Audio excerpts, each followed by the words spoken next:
मराठी भाषेचं अध्यासन देखील या ठिकाणी होत आहे।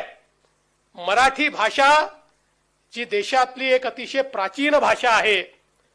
खरं म्हणजे मराठी भाषेच्या संदर्भात ज्यावेळी हिला अभिजात भाषेचा दर्जा दिला पाहिजे अशा प्रकारची विनंती आपण केली आणि त्यावेळी मराठी भाषा अभिजात भाषा कशी आहे या संदर्भातले पुरावे सादर केले।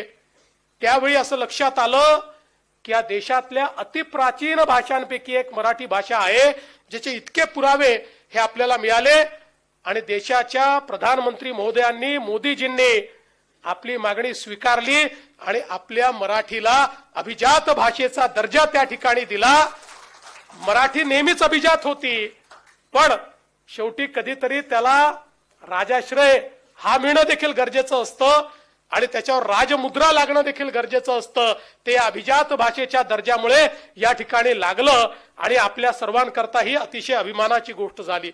बाळ, फ्रीज मधून श्रीखंड काढ ना। आम्ही पूर्वी घरीच बनवायचो श्रीखंड, त्याची चवच वेगळी होती। आता काय सगळं रेडीमेड।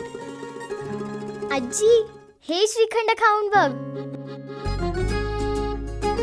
आज तुझ्या आईनं घरीच बनवलं की काय? हे आहे गोकुळचं श्रीखंड। अगदी जिभेवर रेंगाळणार। जिभेवरच नाही तर मनावरही रेंगाळणार। गोकुळ श्रीखंड, मनावर रेंगाळणार।